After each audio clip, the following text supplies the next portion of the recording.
Good morning, everyone, and welcome to the Mac and Jack Sports Show, the Friday edition, streaming live on Facebook, YouTube, and Twitch. I'm Mac Sports and the Northeast Streaming Sports Facebook pages.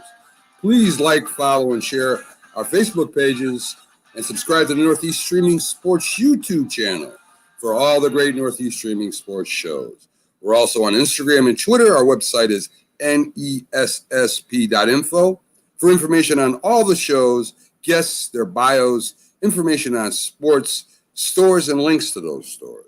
I'm Mac with your co-host, Jack Hirsch, legendary boxing writer and former president of the Boxing Writers Association, together bringing you national sports with special focus on Northeast professional sports from New York, Boston, and Philly. Good morning and welcome back, Jack. Yeah, good morning, Mac. I've been out the last couple of days, and wasn't the type of thing I wanted to really talk about publicly before, and I wasn't even sure whether I was allowed to.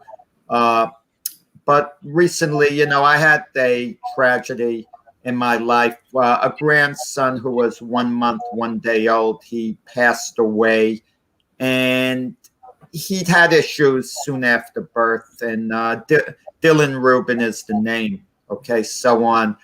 And, people might hear, well, he was only a month and a day, but it's an impact. Okay, it's an impact. I mean, the most impactful things that sometimes happen in our life, here's my 7th grandchild, but the most impactful things that happen in our life sometimes come in short bursts. Look, tragedies happen. People get killed all of a sudden on the spur of the moment. Someone can have a highlight moment, and things can touch your heart in various ways. I remember once at the Fleet Center in Boston, I was lost. It was a fight show. I had no idea how to get back. I was miles away from my hotel, not knowing how to get on the parkway. And I asked a cabbie who was online with other taxis, and he was in the front. He had a good position to pick up a fare, but he saw how confused I was. He left his post on the line and drove me a fair distance and pointed out the way so I could get back okay. I mean, that was a short interaction, but it touched my heart. I'm always going to remember him for that short thing. And with Dylan, the same way, I never actually got to hold him or see him in person, but seeing the picture, what a beautiful baby he was. And then there were issues, involved. But, he's always going to have that space in my heart. When I'm asked how many grandchildren I had, he's always one of the numbers. He's always going to be, a member of the roster, a valued member of the team. Always, always going to remember, always going to think of him. He's always going to have that room, in my heart. And, it's the hardest. I'm a grandparent. And a lot of our listeners here, I'm sure just about everyone has suffered a loss in one way or the other, okay? And everyone, deals with it a different way. It's hardest for the parents. And one of the dad, some of the viewers might know who've watched past shows, Josh Rubin, he's a Mets reporter. And he did, I thought we both felt he did an outstanding job, but he hasn't been on recently. He's had to cope with this, during the whole process, as my daughter Dana did, and it becomes inevitable after a while what the outcome's going to be when you're told. A tiny bit of you holds out, hoping for miracle, but you're also realistic, and at some point what the outcome's going to be. But when it happens, it kind of stunning. So, it's a hard thing. A hard thing for them to deal with. I mean, they're going to have a great quality life going forward, the parents. They will. Do you ever get over something like this? You never get over it. You never get over it. Don't misunderstand me. And people who've suffered similar losses know they don't want to be told, let's move on, and so on, how much better things are going to get. They don't want to really hear that. They know they're going to cope with the situation. They have to cope with the situation. And they're going to have a very good life, even though there's always going to be that hurt that's going to be there. But there's always going to be the remembrance.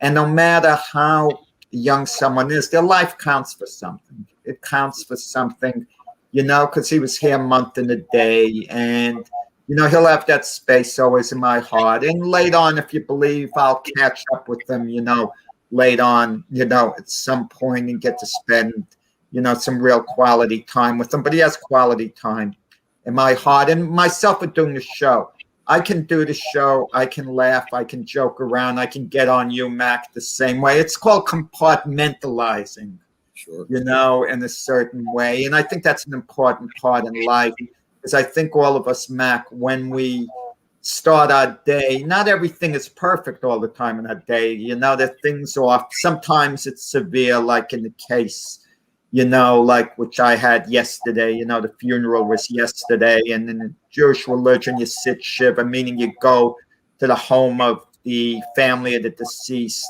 and friends, other family come, you hang around, and you actually joke around a lot. You have a good time. You pick one another up, and that's a good thing, and you're showing that you care, so that's why I missed the last couple of shows. It was, not an easy thing, but I'm in a good place, even though I'm hurting.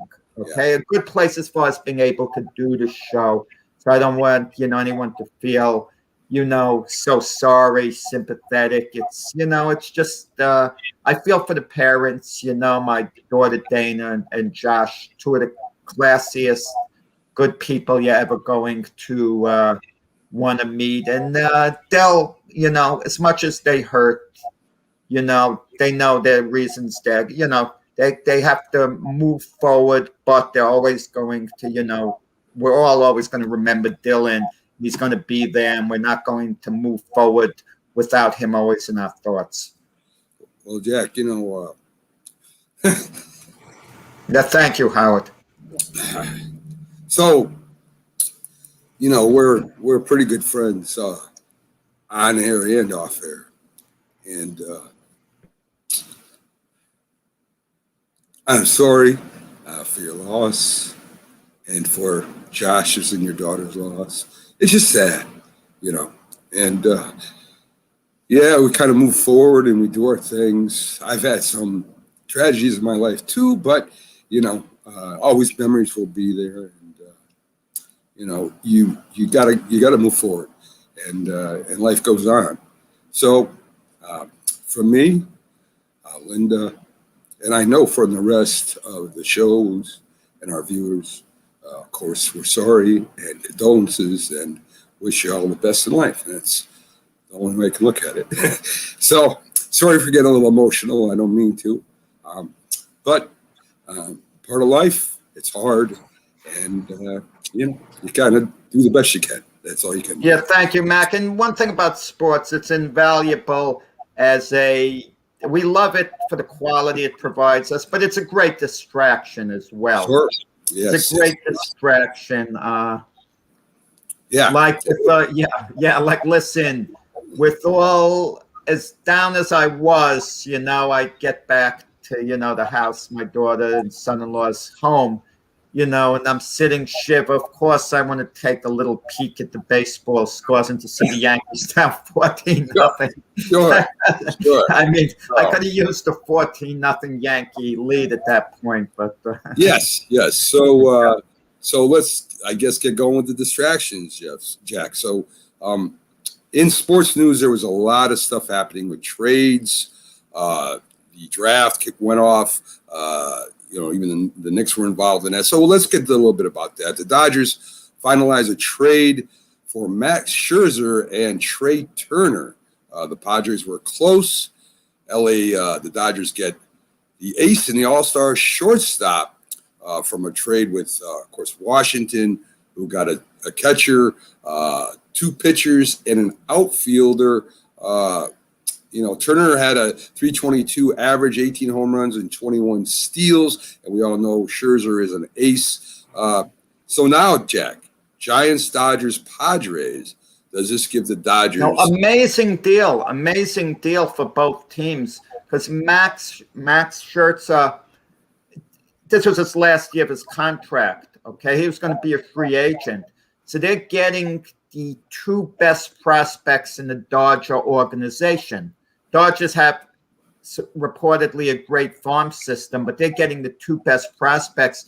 And the Dodgers are getting Trey Turner. Now, Corey Seager, their regular shortstop, who's been hurt, an all-star, he's going to be a free agent next year, okay, at the end of this season. So chances are he might be signing elsewhere. And Trey Turner's actually maybe a little better than Corey Seager, ironically. So they're set moving forward. And I'm sure the Dodgers are going to do whatever it takes to sign Max Scherzer at the end of the year. And when you have a glamour organization like the Dodgers, who doesn't want to go back there? Yeah. Mac. I mean, kudos to both teams. That's a heck of a deal.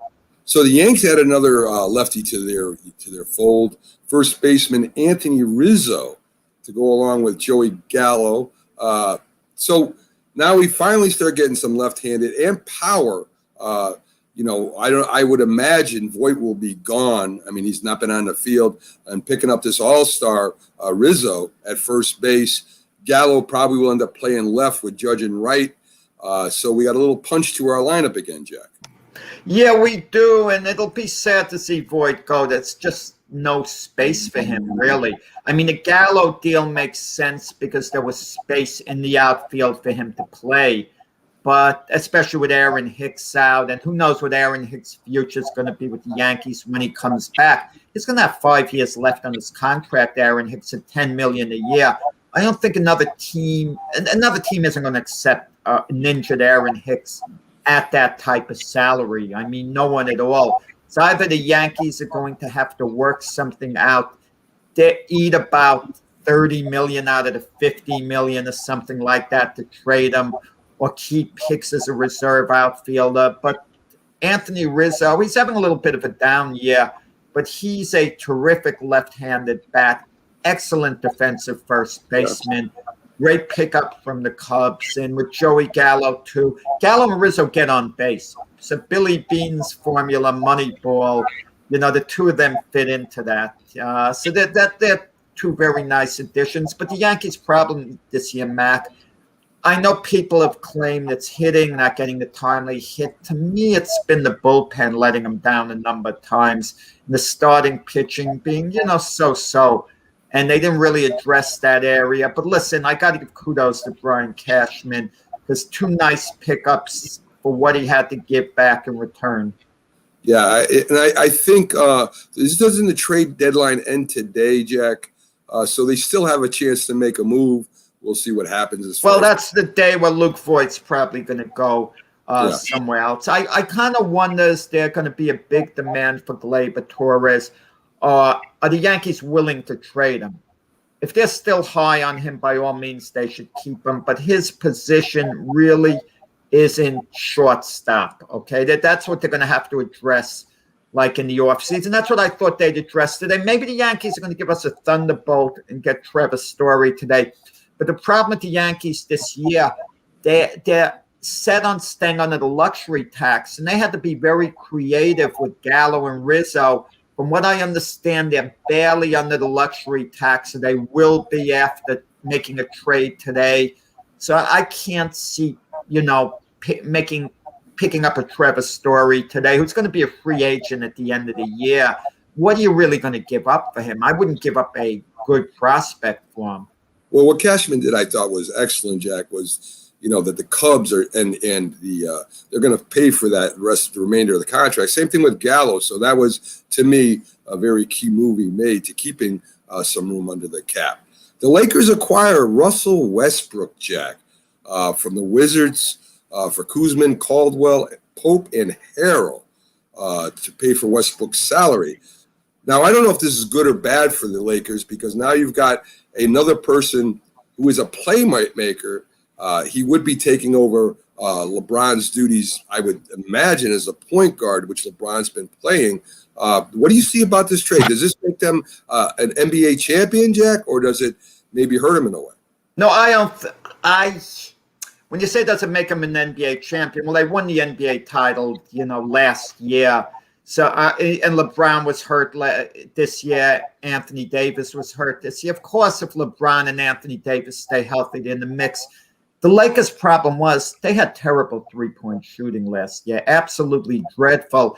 And Russell Westbrook, as exciting as he is, he's a lousy three-point shooter, okay? Russell Westbrook, for entertainment purposes, is arguably the most electrifying player in the NBA. He's excitement. He's excitement. We love watching him. But what does this game translate to? And also Russell Westbrook's style of play, it's being a leader on the court. That's really LeBron's thing. This is a test for LeBron. Everyone around LeBron is better on the teams he's with. At least it seems that way. Everyone's game picks up. No one is worse. Listen, he was even able to control Kyrie Irving.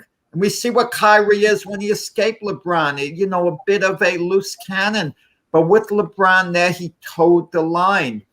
And Russell Westbrook, he had the problems with Kevin Durant. When Durant left Russell Westbrook, he thrived at Golden State. A 2 times final MVP over there. Thank you, Steph Curry, for showing leadership and letting Durant, deferring to him that way. And then, of course, Durant comes to the Nets here, and there are no problems with his teammates that we know of. But somehow, at OKC, it didn't work out. And Russell Westbrook went to Houston. Him and James Harden couldn't quite get it together. They weren't as effective as, let's say, the Nets' big three, Durant or Irving, were with Harden. And last year was with Washington with Bradley Beal. Yeah, they napped a playoff spot at the end. But how good really were the Wizards? But let me tell you, they were exciting. Mac, you and I are going to go to an NBA game. And we look at the schedule. Who do we want to see play? The Lakers might be our number one choice because we want entertainment. They're fun. They're like they're Showtime now again. Going back to the days of Magic Johnson. Even when LeBron and Anthony Davis won Showtime. But with Russell Westbrook, they become Showtime. They become the team that you wait outside and you want to see them exit onto the team bus now. They become like a fun team that they win the NBA championship. Russell Westbrook hasn't shown his game translates into winning. I'm not saying he's selfish for one moment. It's the Wilt Chamberlain theory, Mac. Sometimes a player's individual skills are too overpowering for the team concept. And that might be the case with Russell Westbrook. Let him prove me wrong. And I'll have a smile on my face. And kudos to him if he can do that. Yeah, I don't know if Westbrook is going to be the number one, is going to be the one that controls that. It's going to be LeBron. We know that. I don't know how many more years LeBron has underneath him. And Russell Westbrook is no spring chicken either, Jack. So, they pick up a dynamite player. This is, I guess, to make a run at the championship again this coming year. It's not a future move, that's for sure. There's an X factor involved, the tiny one that you're going to laugh about. LeBron James' son, Bronny James, who's an outstanding prospect, who has a genuine shot, from what I hear, going, playing in the NBA.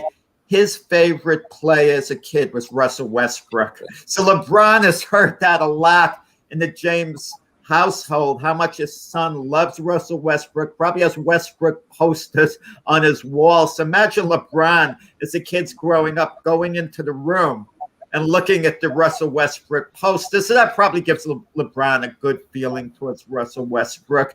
One thing I'll tell you, Russell Westbrook brings to a team more than any other player in the NBA, more than anyone else, energy. No one is going to get lazy on the court with Russell Westbrook there. Everyone's going to be alert at the top of their game. They're going to be playing hard because no one plays the game harder than Russell Westbrook. We got to give him his due there. Yeah, no doubt, Jack, no doubt. In the draft, the Pistons take Cade Cunningham, no surprise there. The Wizards take Zaire Williams, which was a surprise, but he is a 6'8" wingman with a lot of potential. Joshua Primo with the Rockets. The Rockets cleaned up, Jack, with all those draft picks. I think they had 4 first-round picks, and they did well with the picks they got. I mean, they got Jalen Green, Alpin Sengun. Let me see. Also, Josh Christopher. These all have very good potential, and this is why they let Harden go to kind of rebuild. It looks like they took a step in that direction. You know what the funniest thing is out of the draft yesterday? I was watching it. That I got a kick out of more than anything else. Thank you, Tom, by the way, on that note that you put down. But what I like more than anything else, Jalen Suggs was expected to go in the top 4, probably number 4 to Toronto. To me, he's going to be a star in the league, a big star. So when it came to going number 4, Toronto shocked everyone. They took Scotty Barnes, a forward. I'm not saying that's a bad pick. I'm not saying that.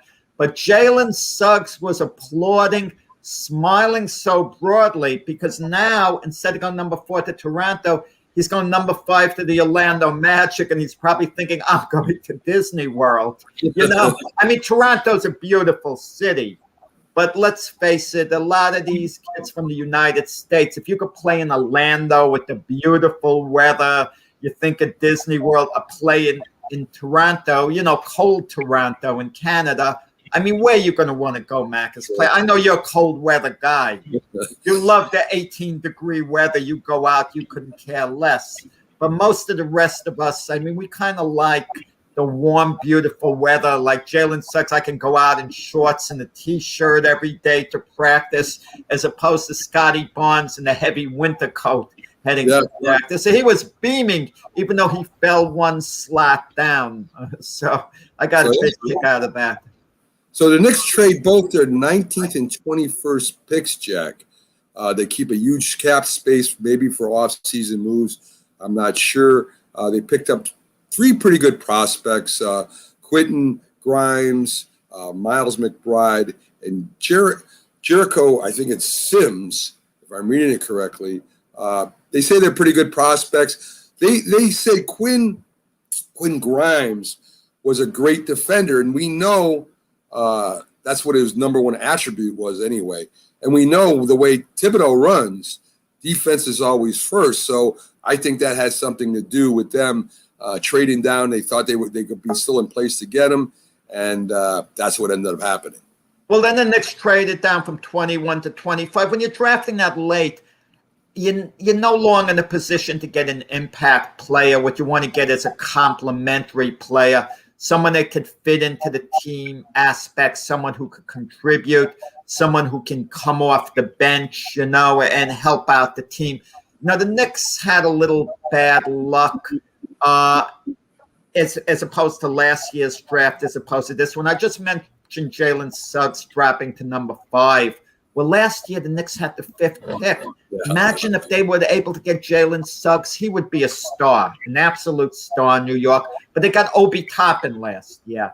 And Obi Toppin, who we're hoping could be an impact player, was no more than a complimentary player last year. And we talk about the jury being out on the player. Well, this year's big. If Obi Toppin is averaging 10 minutes a game, that's telling us he's never going to be an impact player with the Knicks, because this is going to be a second year with them. Either you let him loose and he can show what he could do, or Tom Thibodeau feels, you know, his ceiling is only that high. Yeah, I agree 100% with everything you just said there, Jack. A lot of times it's right place, right time, and luck. We don't put enough stock into luck, but that is. Now, can I just say something very, very quickly, because I'm wearing my USA cap very quickly, because we're not on the topic with the Olympics. I don't understand something. You're going to have to tell me before the Olympics is over. It doesn't have to be on this show. I thought Russia was given a 2-year ban, but I see ROC, Russian Olympic Committee, racking up the medals. What the heck is that all about? That Russia's very well represented. I don't know. I'm not saying they ever should have gotten banned. I just don't understand it. I mean, congratulations on your medals, but I don't get it. But you guys, someone got to explain it to me. I don't know, but we definitely will be talking about the Olympics. Yeah, show's over. I got the cap. Yes, you do. Backstage right now, one of our favorite weekly guests. He comes on every Friday with us. former NFL star wide receiver, played WFL, CFL, and best known for being the Giants wide receiver. He's our NFL analyst. Let's bring on Byron Williams. Good morning, Byron. Hey, how you guys doing this morning? Hey, Byron. We're doing pretty good. Back for another Friday show, and Byron, when I start going through the NFL news, and of course the training camps have opened, there's a lot of news out there with the NFL, including COVID things, and we'll get to that stuff in a minute. But I just can't imagine. I mean, I remember when I went in for the training camps when I played high school ball, did the spring ball. We came in hard, and training camp started. And back then we hit. I mean, there was no walkthrough. We hit. We hit all the time. In fact, we hit. It was so unfair that we hit all the time. We're matched up against anybody. It didn't matter size, strength, didn't matter. You gotta hit, and that's the way it is. The training camp now that they go into, as compared to back when you were in training camp, they don't hit as much. There's not two-a-days. They cut one preseason game out to add a game to the final end of the season. What is the coaches? What do you think the coaches are thinking? I mean, they really can't test out the way they want to test out the new players. They really want to see the veterans still have what they had the year before. You're really doing, instead of the practice, the exhibition games, you're doing scrimmages, and the scrimmage is good, but it's not game ready. Let's see how they perform during a game. What do you think the coaches are thinking as these rules change, Byron? Well, I think they thinking about longevity for us, who can stay in the best shape, the conditioning part of it. I think too that they got to really know the players now better. Since you can't, test them and have scrimmages like you used to, we used to have game type scrimmages in practice. And so that completely done ruled out of that part is eliminated from the part of the game. Is getting to really know the players, really getting to know who can do, who the best blockers are, who the best, just certain special down positional players, right? So they have to know them now.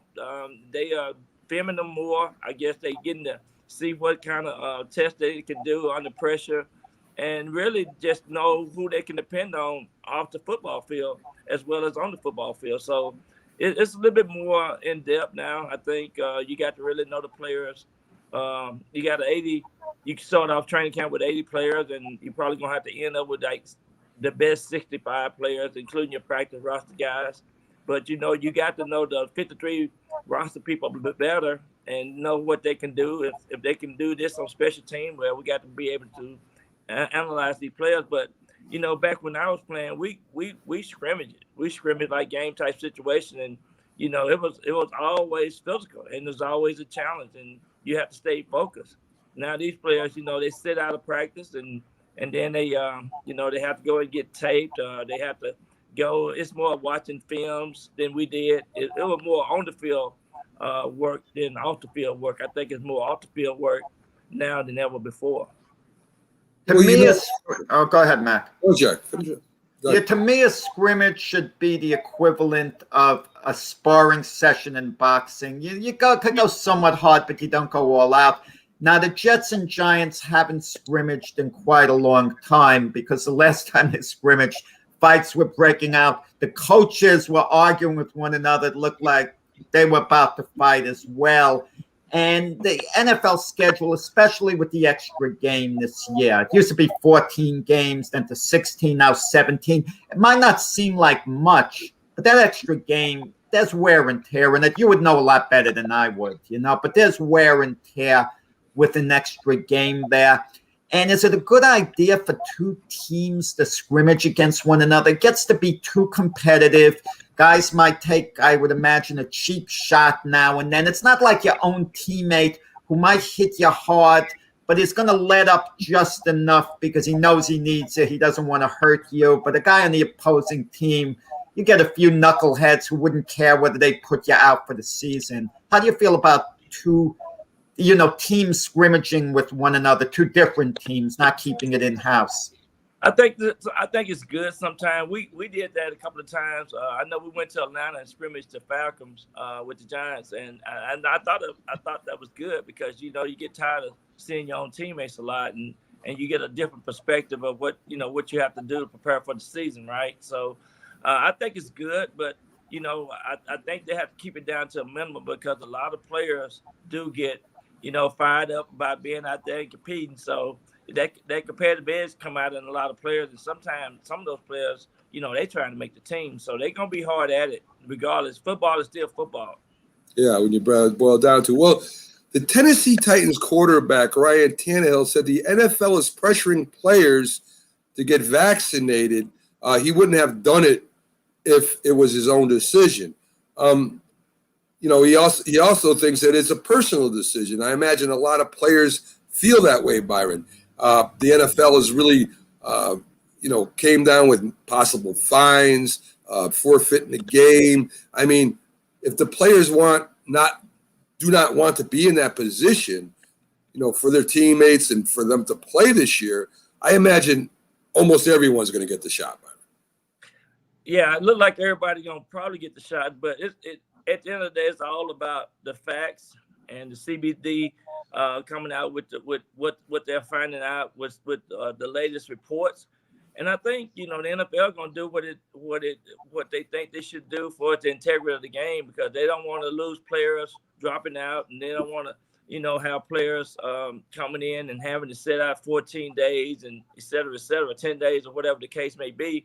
So the NFL gonna rule what's best for the game of football, and they're gonna try to be consistent with trying to make sure that the facts are the facts. If you get the COVID shot, then you have a better percentage chance of being healthy and being able to play the full season. But it's a lot of things that we still have to find out about. The decision making of what's going on, and they're still leaving it up to a lot of players right now because of the collective bargaining agreement and some of the rules and guidelines that we have in place. So the Washington Redskins, formerly the Washington Redskins, now just the Washington football team, was fined $10 million for workplace culture. Anti-bullying classes have been recommended. Washington also settled a settlement with a group of former cheerleaders in February over videos that they didn't give permission to be, publicized. I mean, how does a team, Byron, get in this position where today, they made them change their name. I mean, this is how society is. So how today in sports does a team like the Washington football team get in that sort of position where they're talking about workplace bullying and cheerleaders doing videos? And I mean, is that the owner's fault? Is that the GM's fault? Is that the president's fault? I mean, who should be let me phrase it this way. Who should be policing this? Not only that, but should the owners to be the owner of the Washington Redskins?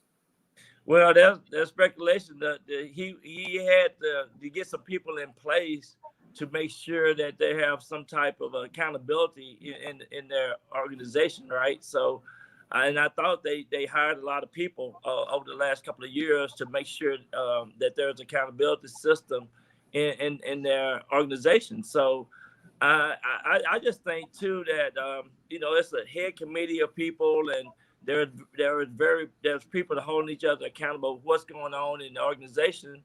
But you have to have people in place to make sure things like this don't leak to the media and things like this stays in house. And then you have to get your house in order, just like anybody else. You got to get certain things in place and make sure that these things are accounted for, and that you don't put your team in jeopardy of losing. And at one time they were talking about replacing the owner. So there's a lot of things that's going on with that organization that need to be still addressed. So, and the NFL is doing a better job of that. I think everybody's trying to get on the same page and make sure there's an order in place that we can know that this organization is a truly organization, and they trying to clean up some of the things that have happened in the past. Yeah. Now, I mean, I know players try not to. I would think, Byron, for the most part, players do not try. They don't want to get an operation unless absolutely necessary, right? Because I mean, anytime you get opened up, I mean, there's a chance for anything can happen. You may never be the same again. So they want to try to go the more conservative route, whether it's massages, whether it's physical therapy, whatever. But Coach Payton came out and he talked about, the quarterbacks. I mean, the wide receiver Thomas didn't get an operation until June. And if he got it done before June, he might have had a chance to be out there on the field. Might not have, depending on the complications. But he comes out in public and kind of criticizes Thomas's decision. And the GM said it was basically both their decisions. They tried to go the, again, conservative route first and then see what happens. 2-1. I imagine players, again, don't want to go in for operation unless absolutely they're going to wait for the last minute to do that. And 2, why would the head coach come out and kind of scold Thomas when it was a decision between the GM and Thomas himself? It doesn't make sense to me. Yeah, that was a strange situation. But, the trainer, the GM, the head coach, I think all three of them need to be on the page with the player. And it's important that you try to get those injuries, those surgeries and things like that addressed as soon as the season's over, and make sure that you keep analysis and keep updated on how far how bad the situation is. And he should have had that surgery earlier, because it's jeopardizing the team, and the team is counting on this player to be, he's one of the premier players in the NFL, and I think that was a bad decision. I can see how Payton came out and started talking about it, because it was something that needed to be addressed. And maybe the communication dropped off at some point to where they didn't know how significant or how bad he needed to have that surgery. So I just think, too, that the GM, the head coach, and the trainer got to be on the same page to make sure that everybody understands what's going on with the health and the safety of the player. But guys, a lot of times it's a question of a contract situation that the players ticked off.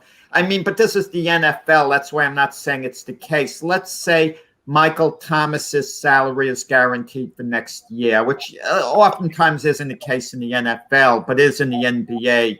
Because we had a similar thing with Scottie Pippen. He wanted his contract redone. They wouldn't do it at all. So he figured he was going to have his surgery like right before the season began. He had all the time to have it before, and he missed part of the season. Maybe Michael Thomas's money is mostly guaranteed for next year, and he figured, okay, they didn't give me an extension. They didn't do this. They didn't do that. The heck with it. I'm just going to have my surgery later on. I mean, a lot of times, money's involved in this, a contract situation.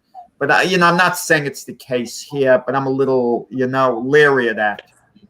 And I think it's a combination of all those things that we just talked about. I think sometimes the guaranteed money and, roster bonus money, all of that is considered a fact in the decision-making of what's going on in most cases. Yeah, I'm glad Jack brought it up. Speaking of guaranteed money, Jack's rookie quarterback, he signs after missing 2 days of practice, 4 years, $35.15 million. The contract is fully guaranteed, along with a $22.9 million signing bonus. A lot of money for a guy who's never played in the NFL yet, Byron. I mean, right? I mean, he hasn't taken a snap yet under center in a game, and he's already getting $22.9 million. Maybe he's worth it. Maybe he's a bust. But you know something? Good for him, right? I mean, listen. Yeah. I mean, I'm not mad at him. I'm just thinking that the timing is perfect for him, and evidently some of the training camp practices he's have impressed them.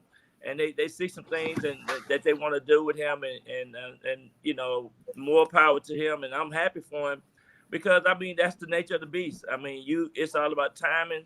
It's all about getting with the right team, and hopefully he get the chemistry going with the offense. I know he got a great offensive line, so he gonna have the potential to do some great things for the Jets and turn that team around. Let me tell you, I know Byron's 100% pro player. And, I support the players myself, but this is one of the good things the NFL did with these rookie contracts, because before this, you had someone like Jamarcus Russell. I forgot what he signed for. He had a massive deal, massive deal, and he couldn't cut it in the NFL. So if you didn't have this rookie salary structure, imagine what Trevor Lawrence would command, like $200 million a deal or something coming out of college. He'd get like $40 million a year for 5 years, maybe 250 for 6 years, or whatever the amount. It would be a crazy amount of money. And imagine he wasn't the type of player you thought he'd be, and all these number one draft picks would be negotiating these outrageous contracts, and only half of them wind up being really good players in the long run who would be able to live up to the contract. So even though it sounds like a lot of money, it is a lot of money. It's really not compared to what the rookies could be getting if a salary structure wasn't in place. I think it's win-win. They're not going to have any benefits for those guys, even if they don't make it. But I don't think it's crazy money. Good for the NFL to have a rookie structure in place. Yeah, and plus they got the cap for every team. You got a cap for every team in the NFL, which you still gonna have a guideline of how much you can be able to get some players and some players not. But being a quarterback in the NFL is being a top 5 player pick, as well as you're gonna get that good money. So hats off to these guys that have that capability, and him and their agents can negotiate these contracts. Yeah, I mean, the biggest sticking point was the offering, right? The technical aspects of the contract, saying that if he did not make it with the Jets, he got cut and went to another team, that he would have to pay back the money to the Jets. Well, he doesn't have to do that anymore. That was the biggest sticking point there for their rookie quarterback. The Eagles could agree to terms with free agent, and I'm going to take a shot at this, Obi Melifonwu, who was waived by the Raiders and Pats. Now, this defensive back, Byron, is very tall. He's over 6'2", 6'3". He's 224 pounds, 4'4", 40-yard dash. As I say, was cut by the Raiders, and the Pats gave him a shot. He ranked really high at the combine, like a 98.75. He was one of the top. But there's two things. Well, he's been injured a lot. Two things, right? Yeah. I mean, if you could get a cornerback now that size, it would be awesome. But no matter how much talent you have and how big and fast you are, there's still a little bit more to play in football. And one of those things is you can't be injured all the time, Byron. Absolutely. And some players have fell into that category to where, you test good, and the test, when you do the combine testing and you get rated so high, but sometimes it's about being healthy, being able to have interchangeable capabilities on and off that football field. And so, some guys test real good at the combine, but that doesn't make you the NFL player that you're looking for. Some guys run a 4.6 and can cover the best, fastest receiver in the NFL because what? They got the capability, and they got this insight skill set that they can cover these guys. So I just think you're still based off of what you bring to the table and the history of you playing in the league, and being consistent and being on that football field. If you pulling hamstrings all the time, you got a nagging knee problem, they're gonna eliminate you. So this guy still is out there, got to prove himself regardless of what he did in the combine. Yeah, good point. That's football speed and regular speed. DK Metcalf ran the 100-meter race against world-class 100-meter guys. He came in last place. But I'm going to tell you something. Put them all on the football field, and with his instincts, he's going to be a little quicker than those other guys. Absolutely. And you got to be able to transfer that speed, and it's about the cuts and the move. I call it the COD. Change of direction. You got to be able to change of direction on that football field, and your angles that you take and some things like that depend on, it's just a small tweak here and a small tweak there that makes a difference on that football field. Byron, you played against Skeets Nehemiah, correct? Yeah, we never did. Yeah, we played against each other. Right, because Skeets Nehemiah was considered at that time. He went from track and field. He was considered the greatest 110-meter hurdler of all time. Correct. So picture that, hurdling speed, the ultimate. But just as a football player, I wasn't too impressed. Let's leave it at that, okay? But Well, was he able to transfer that world-class speed and agility onto the football field in your view? Yeah, well, one of the things with him was, getting off the line of scrimmage. But if he got a free release and run, he'll run by you. But that's not the way the game is played in the NFL. They gonna come up and bump and run you. Back then they can grab you and throw you to the ground. So it was tough football. So I mean, they'll come up and put an elbow in your throat. And the first time you do that to some of the receivers, they quit. So you got to have a mental toughness capacity as well to be out there on that football field. And back then, it's not just running like you're running track on the football field. I mean, it's so many things. Like I said, you got to stop, turn. You got to, guys can be pulling you, holding your arms and things like that. And sometimes referees don't call that. So it's a tough physical game. And it's a war out there. And it's not track at all. You can't. Well, I got to tell you, the Cowboys once drafted Carl Lewis, and I would have given him just one play. Just run deep as fast as you can. Get the ball to him, because with his, fastest guy in the world, just take off. And if he's capable of catching a long pass, no cutting the middle, no short passes. And everyone is going to know that. But it would have shook up the defense. They would have had to keep an extra guy way back there because he's bound to blow by the original guy at some point. But it's a fun thing to see some of these speed burners, but they never seem to make it in football, with the exception of Bullet Bob Hayes, Olympic champion. He was an exception to the rule. And Henry Carr, cornerback, I don't know whether you remember him, Mac, with the Giants back in the day of Homer Jones. Those guys, genuine football players. And sometimes back when Homer Jones played, they could tackle the guys at the line of scrimmage too. So, well, I'll tell you, Homer Jones was a very big receiver. I think he was like 6'4", 240, and could run. So he was really one of the first big wide receivers in the league at the time. But let's get to Bob Hayes. I want to talk a little bit about Bob Hayes, because I know Bob real well. Bob real well. Yes. Now, not a knock against Bob. So, I don't want Bob to get mad at me. But in the Ice Bowl, when they played Green Bay knew when Bob Hayes wasn't going to go out for a pass, because Bob would put his hands in his pockets. So, I mean, he was giving away the plays against the Green Bay Packers. And I want you to tell Bob, for me, Byron, that, if he kept his hands out of his pockets, Dallas might have won that game. So, I mean, during the Ice Bowl, they talked about Bob Hayes, and they were worried about him. Of course, there was Ice Bowl. Tell Bobby should sue the NFL for making him play that game. It was the coldest game in NBA history. It was called the Ice Bowl. Bob Hayes had no footing. He couldn't run. It was so icy, he couldn't run. It was so ridiculously cold. I would have forfeited the game. I wasn't going to go out there and play. That was crazy in that weather. And then you wouldn't have. Bob passed away though. He passed away some years ago. Yes. Yes. But okay. I talked to Mel Renfro from time to time, and I talked to Too Tall last night. So great safety, Mel. Don't mention my name to Too Tall. You can mention it to Renfro, but just no need to. Yeah, those Cowboys, I get to talk to those guys on and off. But, man, I tell you, that was a cold game, and I can understand Bob putting his hand in his pocket. Well, I mean, they did a special on that, Byron, and that's why Jack would never play in the NFL, because I would have loved to play in the Ice Bowl.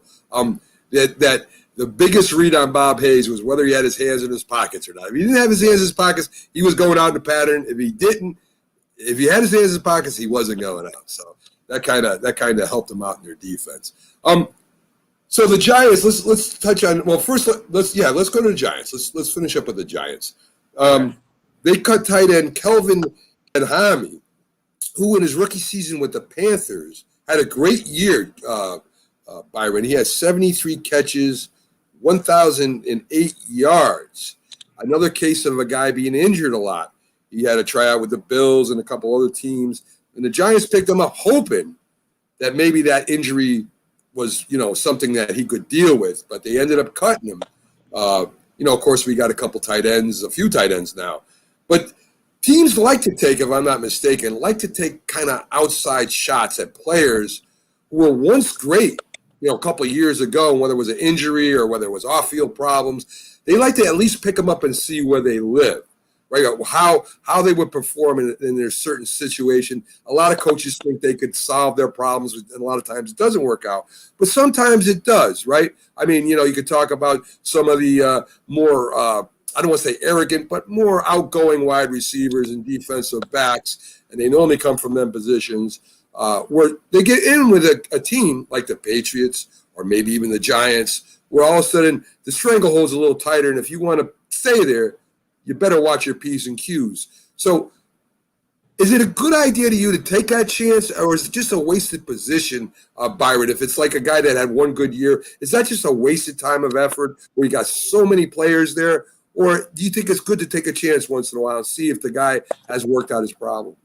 Yeah, I think it's good to take a chance on guys from time to time. You have to also remember that coaches change teams too. So some of these coaches know some of these players and the history of some of the players. And sometimes that's why a lot of players go to some of these teams and you say, why they don't need this guy? But it could be because of a new coach hired on that particular team and staff. So that sometimes is a factor as well. On your quarterback, Byron, look at the LA Rams. Sean McVay is raving about Deshaun Jackson, who they picked up from the Eagles this year. He's close to the mid-30s. I don't know, is it accurate? But Sean McVay's saying, he's still a lightning bolt.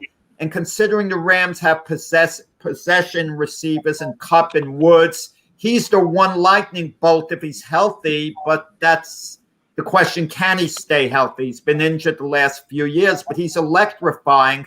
It gets to a point where you slow down a little bit. I think after the age of 35, you keep it till 35. It doesn't mean you still can't run quick, but, you kind of lose the little extra half step that could make the difference. And you don't know till the guy's actually on the field because, like as we discussed before, football speed, maybe he lost a half step of football speed, but Deshaun Jackson's that's an intriguing veteran pickup, an example of what Max said. And Sean McVay, the Ram head coach, is really excited. And I think he got him because he got Matthew Stafford. It gives Matthew Stafford the big, deep threat. Yeah, and plus he brings experience and he brings knowledge to the game with the other receivers in the room, classroom as well.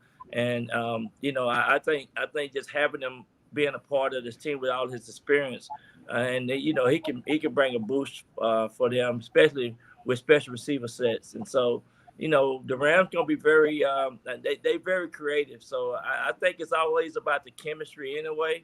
So I think he'll bring a certain type of chemistry to the team. Yeah, I mean, listen, they could have Deshaun Watson over there at that coast. He was a Giants killer on special teams. He used to aggravate the heck out of me. You said Deshaun Watson? I thought that he said Watson, Byron. No. If he said Watson, I'm excited. It's Jackson. No, not Watson. No, I know. I don't know if Max said that. But his quarterback stories with Watson and Rodgers. You got to get to that match. Aaron Rodgers is back.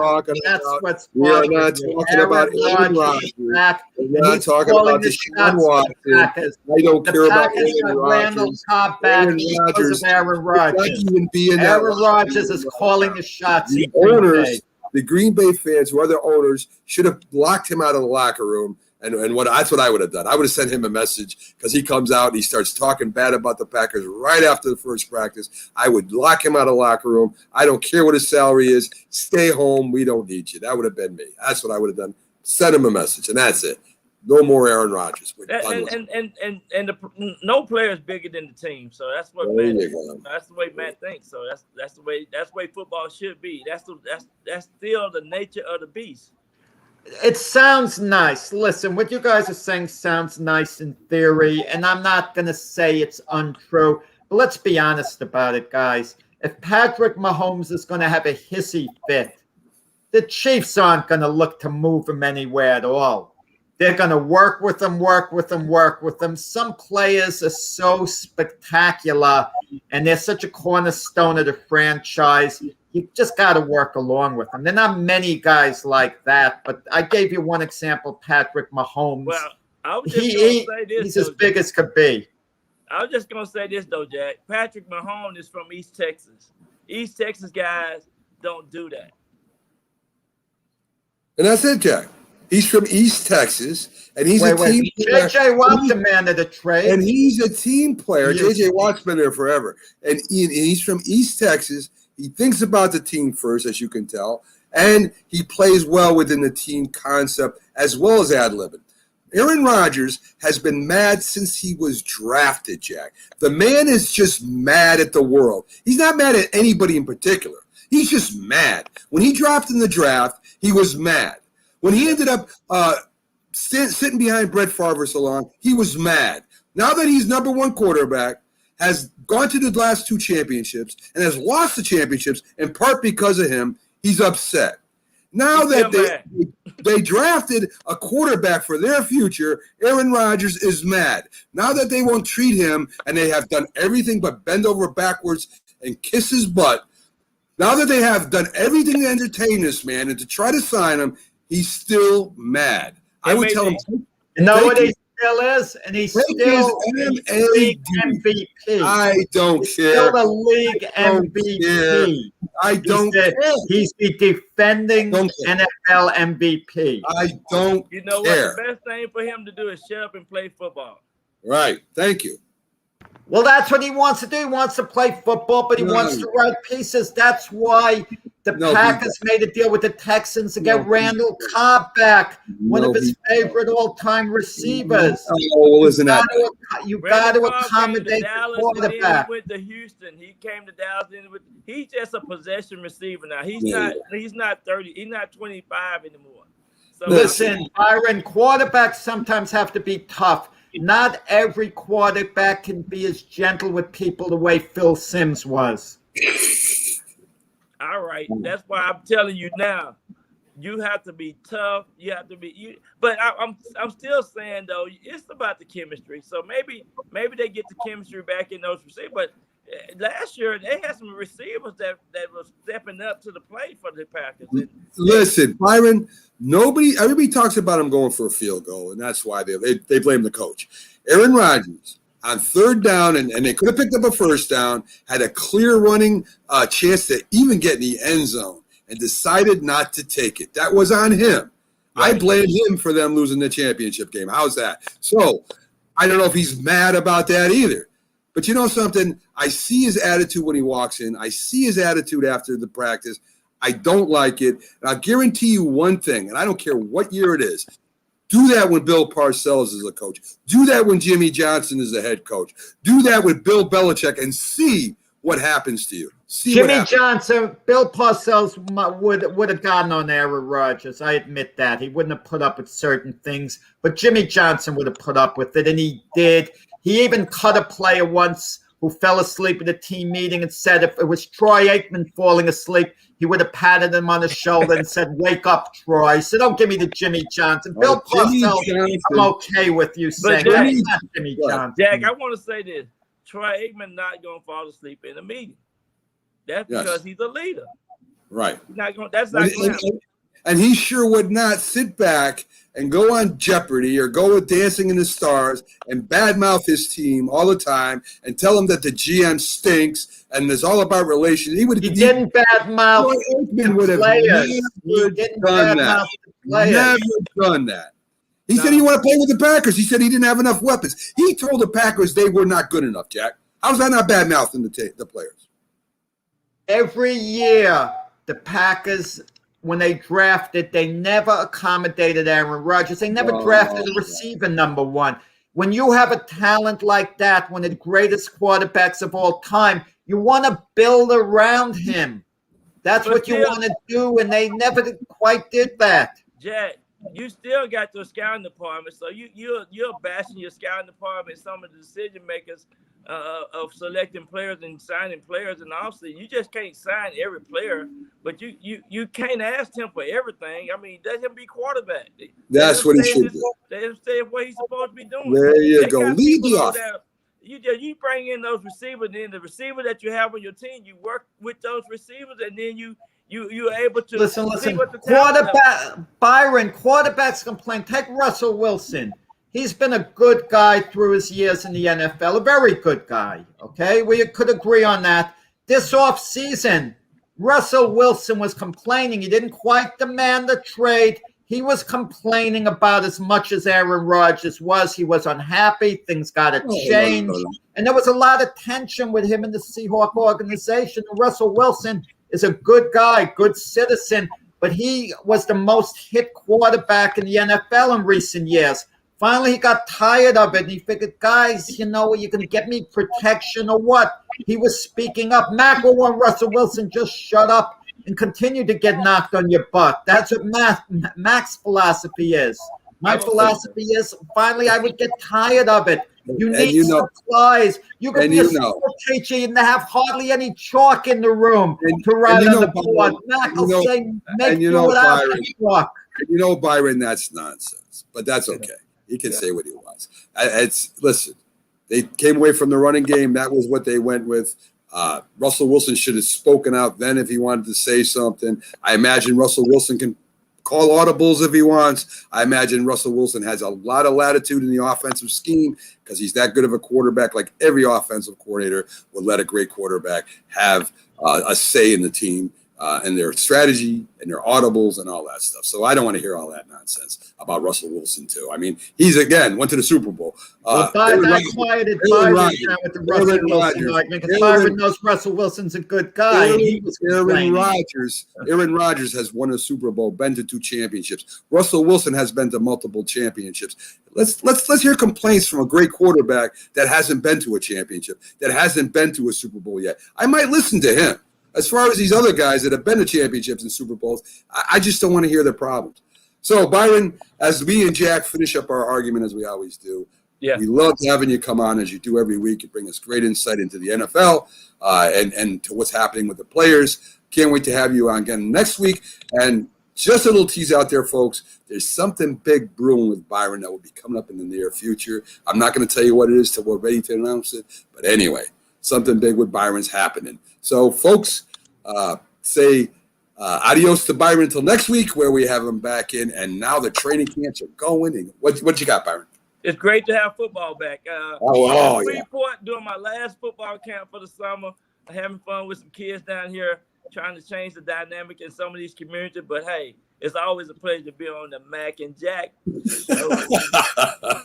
Thank you, Byron. You have a great finish up the weekend. Have a great weekend, and we'll see you next Friday. Have a great day, Byron. All right, you guys have a great week. See you, Byron. Take care. Oh, I love having Byron on every week. It's a great thing. So anyway, folks, we're going to be right back on the other side of this break. We're going to have on Keith Angle, who came in and helped out yesterday while Jack had to take care of business. He came in and helped me be a guest co-host. He's a great talk host, great show, and he'll be on right after this with some Patriots, Knicks, Yanks, and NCAA football news. So stick with us, folks. We'll be right back after these messages.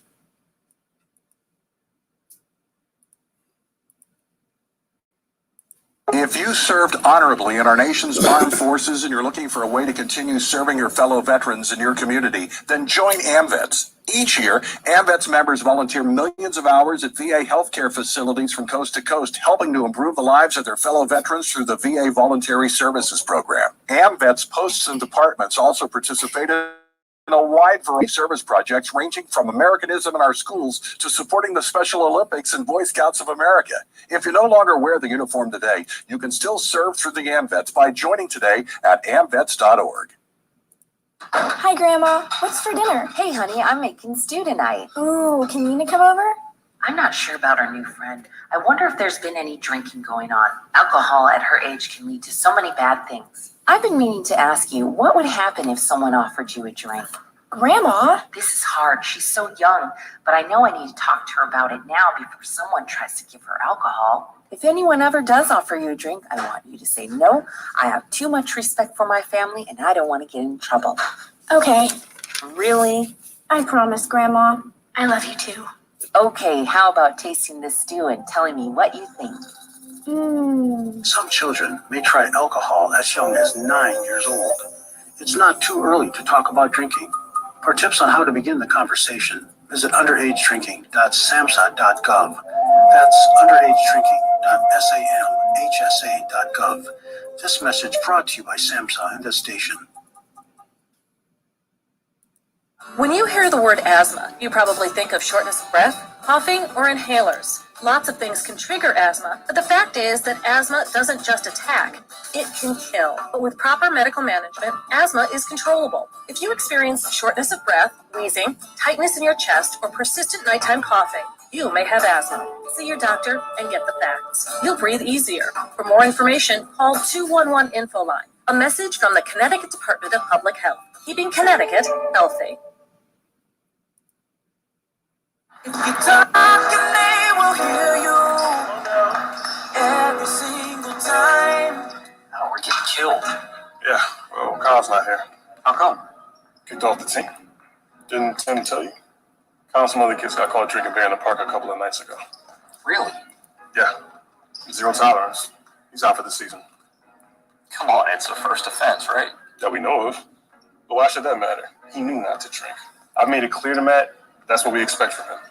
What have you said to Tim? Nothing really. You know, a lot of kids try it at this age, so. Yeah, well, a lot of kids don't try it too. I'm not saying that Matt's gonna be this perfect kid, but if I don't tell him what we expect and why he shouldn't drink, how's he gonna know? You think kids that age really listen? They never admit it though, but they hear more than you think. Talk. They hear you. For more information about talking with kids about underage drinking, visit underagedrinking.samhsa.gov. Try.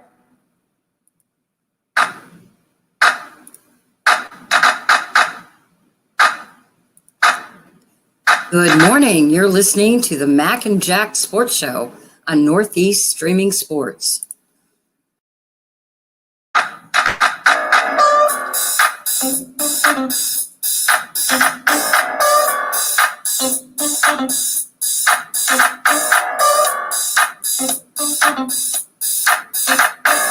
Good morning, everyone, and welcome back to the Mac and Jack Sports Show. We're on live Wednesday through Sunday, 8 to 10 a.m. Today is our Friday edition where we have our guest, Byron Williams, who just joined us, breaking down the NFL.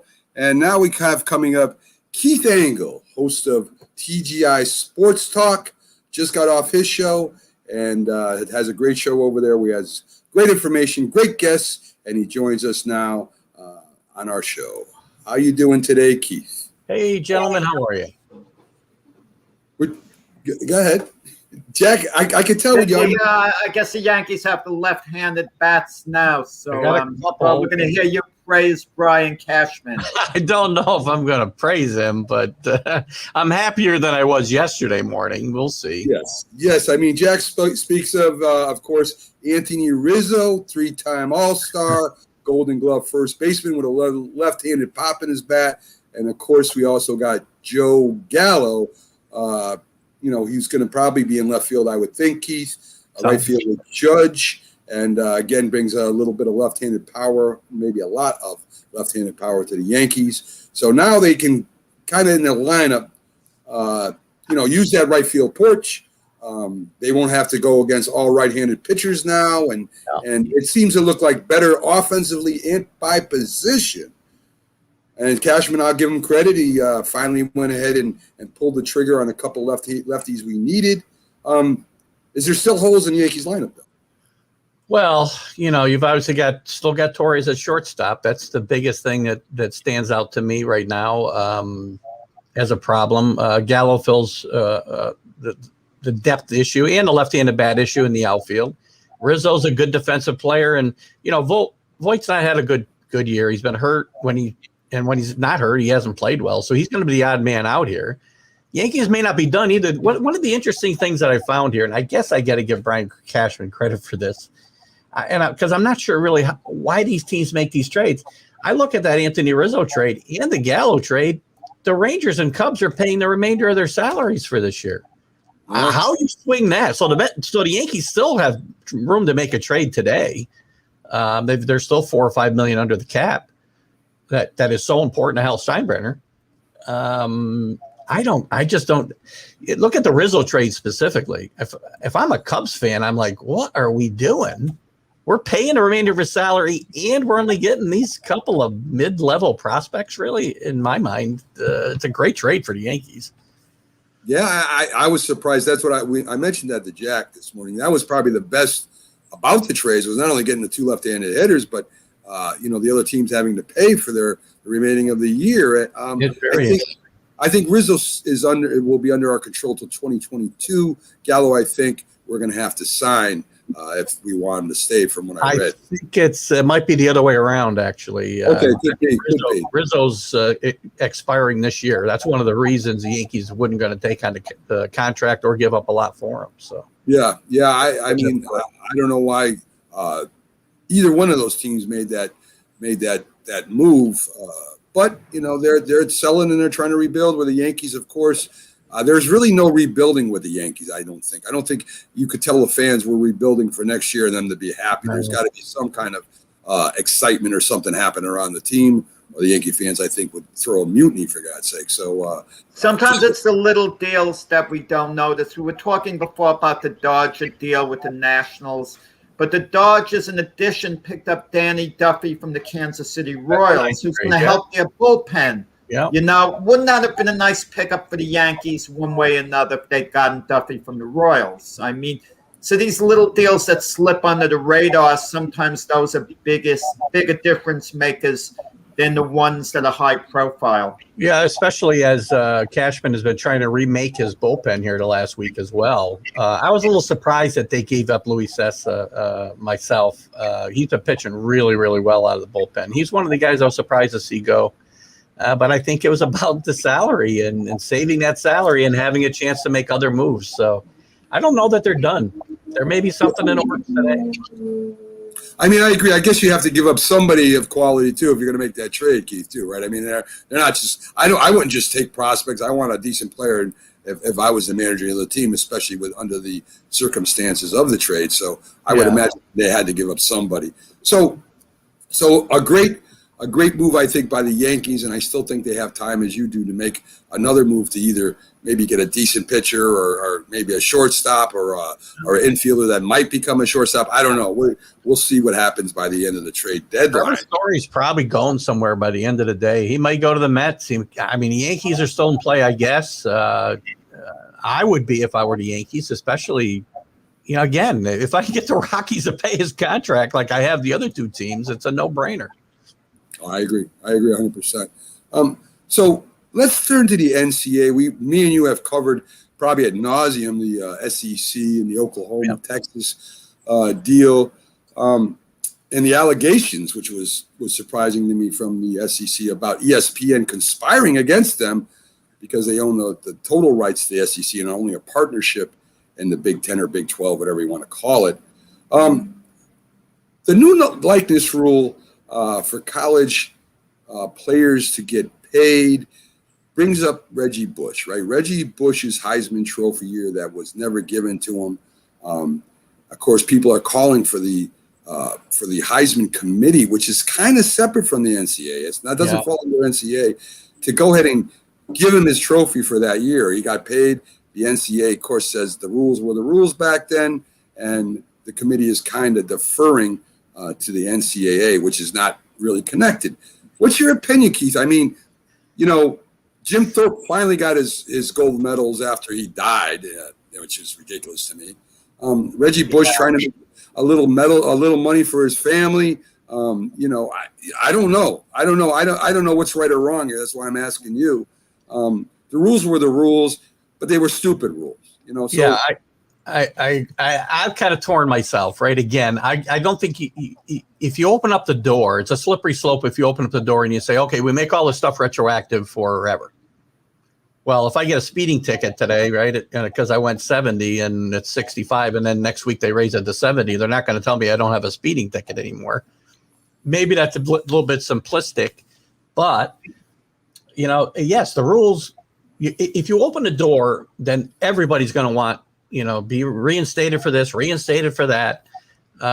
Reggie Bush, I always thought that case was a little flimsy. I mean, he was doing things, again, as you said, to help his family. These kids, that's why I'm not totally against the whole NIL thing. I mean, I'm wishy-washy there, because these kids make not millions, but billions of dollars for the NCAA. And, you know, some of them, their families are struggling. They can't go home and see a sick grandparent. They can't, you know, help their mom pay the electric bill without violating a rule. Now they can find ways to do it, at least some of them. And now Reggie Bush's transgressions would not have been a penalty today. So in his mixed feelings, Keith. Yeah. Yeah, in his case, I'd like to see him get his Heisman Trophy, but I worry about opening in that door and, you know, heading down that slippery slope. Because what's next? Mac, we talked about it yesterday, right? I mean, there always seems to be more ramifications. Once you do something, there's things we don't think about that there are going to be ramifications down the line. And I worry about it when you do something like this. So yeah, especially with the Olympics going on, you wonder about medals retroactive. Like in 1988, Roy Jones got robbed of the gold medal, and one of the judges that scored against him thought that Jones won his fight by such a big margin. He didn't want the South Korean boxer, the country, to be embarrassed. So he gave the decision to the South Korean boxer so he could get one vote out of the 5. As it turned out, Jones lost and was voted the outstanding boxer of the Olympics, even though he didn't win a gold medal. Yeah. I always feel he should get his gold medal retroactively. 1972, the United States Olympic basketball team against the Russians that got robbed of the gold medal. Like, they were given 3 chances, the Russians, until they got it right on the last basket. It was flagrant officiating, flagrantly bad. And what about steroids? Keith's point makes me think, because let's say steroid use becomes legal at some point in the future, and that's always a possibility. Medical science might say, well, it doesn't cause as much harm to a person long term as made out to be. So if they want to take steroids, they could take it. So what about the athletes that were stripped in the past because they used steroids? Are we going to then give them, are we going to make Ben Johnson a gold medalist all of a sudden? You know, as Keith mentions his point, that does concern me, because you're really opening something up. But then again, there's that logic also in certain cases, like with Reggie Bush. It was so minor. It's such tic-tac stuff. You're like a few dollars. Families are badly in need. It's easy for other people to talk when not that badly in need. When a family is really tapped out, they have a hard time paying the rent. They can't go to the dentist if someone has a toothache. Yeah. And they take a little money to get by that way. You know, what's the answer exactly? I always thought that the NCAA, and again, with the NCAA and the Heisman, yes, they're separate organizations theoretically, right? But they do have some intertwining of actions. I always felt the NCAA at that time was looking to just get USC anyway, right? They were after Pete Carroll, they were after USC, and Reggie Bush was a convenient guy to take the hit there at that point in time. I mean, the whole school took a hit later on when Pete Carroll left, but I think at that time they were looking for somebody, and Reggie Bush was the guy they got. Well, you know, there's a thing in the law where some things are retroactive, right? I mean, if this law changes, then it changes for everybody who was punished. And there's also what they call, if the penalty was better, or I should say more lenient at the time of the crime, and it's gotten worse, it goes back to the time that you committed the crime. So there it is in the law too, where, you know, some things are retroactive and some things are, it's the time that you committed the crime that is what's taken in consideration. Unless the penalty is lesser now, then you will get that crime. So even in the law, to a point, they are more lenient to the person who gets stripped of something or taken away from them. I believe the NCAA or the Heisman Committee, I should say, should just give him his darn trophy and give him what he earned, and that should be the end of it. And that's, to me, the easy one. The heck with the slippery slope. The man deserves. Give it to him, and let's just be right about things. If you force me into a yes or no, I would say give him his trophy. Yeah, I think so too, Keith. So let's get to the Knicks, right? I mean, a lot of information out there on all fronts. The Yeah. Knicks, they go down to number 25, trading away their draft pick, and they get Houston guard Quentin Grimes, a 6'4" shooting guard. Size, toughness, and defense is what he's known for. Sounds like a Thibodeau player. Yep. Still, we need a point guard, Keith. We do, and I was a little surprised at the pick. I like Grimes a lot. I saw him play a lot during the NCAA tournament, and he played a great tournament and a great year last year. But again, he can't play the point. The Knicks did bring in another ball handler from Lithuania, I think, or not Lithuania. Lithuania last night as well. So we've got 2 foreign point guards that we don't know anything about. And I think the Lithuanian, he won't even be available next year, I don't think. No. So he's a future, project. So the Knicks have now gone through the draft. We've gone through a good part of free agency. No, have we? The trade deadline. The trade deadline, I think, is close, but you still got a chance. We still got this huge issue at point guard that's got to be addressed, or this team is not going to progress the way it needs to. Now, there's more trade chips. Obviously, you draft Grimes. You can move some of your. You got a glut at shooting guard and small forward. And, I thought there would be a real point guard picked last night, but I'm shocked. Great player. Yeah. I mean, he fits the Thibodeau mold, right? Defensive, tough. What do you think about the Westbrook trade? All right. Of course, Jack likes Westbrook as far as individual player, but as a team player, he hasn't been able to live up to what his expectations were. So Jack does have a point there. He never seems to get to help the team, lead the team to a championship. Listen, I think it's going to take a little pressure off LeBron bringing up the ball. He's going to, as long as they give him space, he can create things. You still have LeBron, who's getting older. Davis, who's injury prone. I hate to say it, but he is. I mean, he's a great player when healthy, one of the best. What do you think this does for the Lakers? I think it's a great trade for the Lakers. I really do. Westbrook is a great player. Westbrook, for some reason, seems to have this tag hanging over him that he's not a team player. I don't remember ever him having a problem with a teammate, or, he played with Bradley Beal and they were able to share the ball fine last year. I mean, that team obviously wasn't that good, but not because of those two guys. It's because that's all there was. He was able to play with James Harden and be very successful doing it in two different places. I think he adds a lot to this, and I think LeBron at his age will know that he can't be the man every night, and he can't do it all and carry a team on his back. And I think if Davis stays healthy and LeBron stays healthy, that this is a good addition, and they've got a big three now. Again, you got to be able to fill those spots. You saw what happened with the Nets.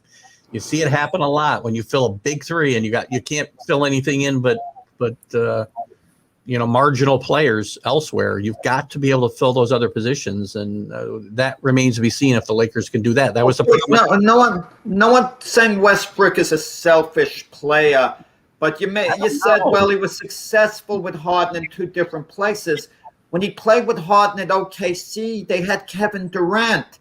The team didn't live up to expectations. I don't want to hear he was successful at OKC. Then they got him Paul George.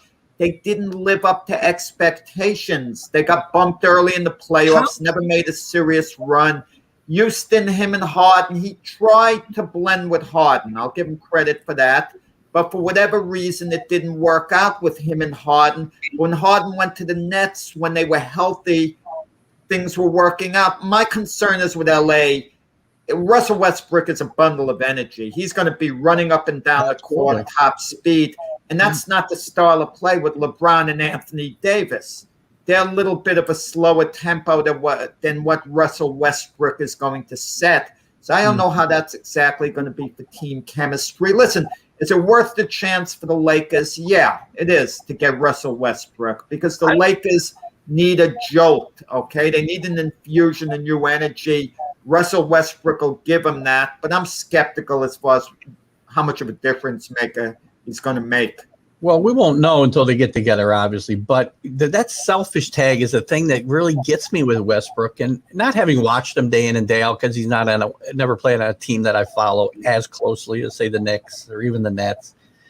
How does that guy who averages a triple double and has done it more times than anybody except for Oscar Robertson get labeled a selfish player when he's dishing the ball out? And gosh, he had games last year where he had 20 points, 20 assists. How is that a selfish? I got to remind you of one game, though. I hate to bring it up. The Golden State Warrior bench was laughing at Westbrook because with his team up by something like 30 points, he barely missed out on the triple-double and was having a little bit of a fit on the court about it. And I remember the bench kind of laughing about it. They were humored that he wanted that triple-double so badly, even though the game was out of range.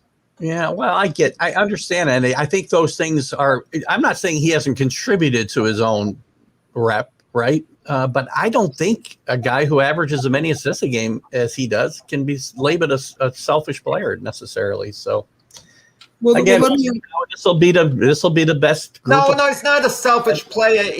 He's such a great individual player. Like I said to Mac, his individual skills might be a little too overpowering for the team concept. I don't think he's a selfish player. I think he's all in on the team. I love the energy level he brings. I love the enthusiasm. He won't let teammates quit around him. He tries to pick them up. So I'll say he's a good team guy, but it doesn't translate into winning his style of play. That's the thing about it. Well, that's the individual. Now that'll be seen. I mean, he made Bradley Beal a better player in my mind. So, I think Bradley Beal I don't know if Bradley Beal would say that himself, but from what I've seen, I think he made Bradley Beal a better player. He can't make LeBron a better player. He's one of the greatest players of all time. And you're right, Jack. I mean, it may turn out to be not a good fit. Carlos obviously thinks it won't be a good fit. He thinks it'll be a mess, but I think it's a worthy move for the Lakers. They weren't going to win with the guys they traded. So, well, you know what I think, Keith? I think there's a big decision made by a lot of teams whether to keep the younger guys around and try to get ready for the championship or making a run in a couple of years, or to win now. And there's a lot of pressure to win now, and especially when you got LeBron. Maybe in his last couple of years, the only next 2 years he has, they had to make a move. I thought the Lakers had to make a move for LeBron. This is where to really try to get a championship before he runs out of gas. So I'm not against the move. I think it can help them, especially if LeBron's hurt or Anthony goes down or something. You got another scorer, another playmaker. I don't think it's going to hurt at all. I think it's going to help them in the long run. No, their window's shrinking, right? LeBron's not a young guy. He's got a lot of minutes in him, right? He's not a guy who's been out there saving his energy necessarily because he's carried a lot of teams on his back. So, I think as Magic Johnson said, they need somebody else to bring that ball up. Just give LeBron a chance to set himself, to be ready to play, and not be constantly harassed the whole game. It may give him more minutes. Who knows? It's going to be who they surround those three guys with is going to be huge too. So. I agree. The bench is going to be huge too because again, they're all except for Davis. They're all Westbrook's no spring chicken anymore either. That's a good point. Yeah. Running back with the Patriots, running back Damian Harris is given a shot at the number one running back. He averaged 5 yards per carry last year, rushed for 689 or 91 yards. Yep. Big offensive line. Patriots, again, I think they need an identity. They came away from it a little bit last year. They really didn't have an identity at all last year, to be honest with you. Ground and pound, I think they're going with, Keith. And you know something? This is the right time, I think, for that. Everybody's going to passing offenses. The defenses are drafting defensive backs and pass rushers, number one and number two.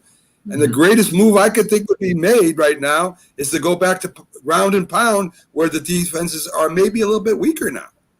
I love Damian Harris. He had some great games last year. He had some injury issues, but he played really well in a lot of games. I think he's got what it takes to be a feature back. And you got to remember, you have, as much as the NFL is a passing league, you still have to be able to run the football. When the Patriots were playing great championship football, they would throw the ball a lot, but they would also run the ball in the fourth quarter with LeGarrette Blount, with you go all the way back to Antoine Smith when the dynasty started in the early 2000s, and Corey Dillon, and I can name a bunch of guys. They would run the ball in the fourth quarter to put the game away. And you still got to do that. And the Patriots this year have made a concerted effort. And you look at all the moves they made on offense, most of the moves they made on offense, strengthen that offensive line, the running back position, the tight ends. Even when they throw the ball, they want to throw the ball over the middle of the field and control the middle of the field, which they did forever when they were Super Bowl contenders year in and year out. And last year they did not control the middle of the football field. And that's what all this is all about. And running the football, I think, is going to be a big part of that this year. And I love Harris. If he can stay healthy, he's got a chance to be special, I think. So I think the Patriots not only lost their quarterback, but kind of lost their identity.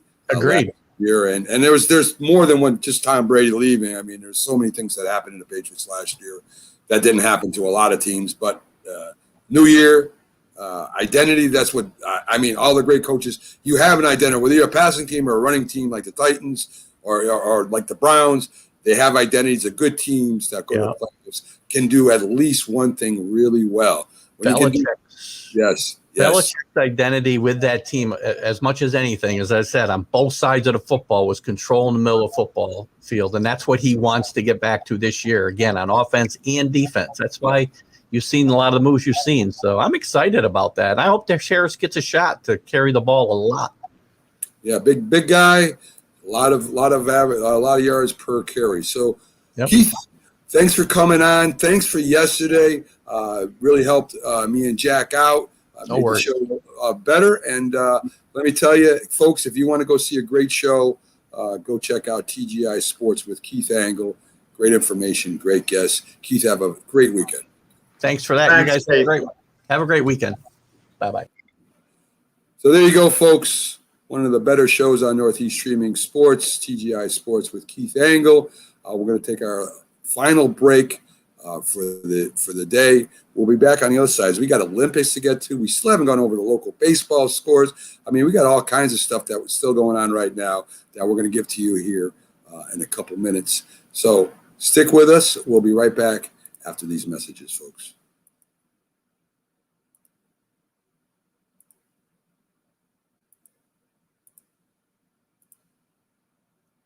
If you served honorably in our nation's armed forces and you're looking for a way to continue serving your fellow veterans in your community, then join AMVETS. Each year, AMVETS members volunteer millions of hours at VA healthcare facilities from coast to coast, helping to improve the lives of their fellow veterans through the VA Voluntary Services Program. AMVETS posts and departments also participate in a wide variety of community service projects, ranging from Americanism in our schools to supporting the Special Olympics and Boy Scouts of America.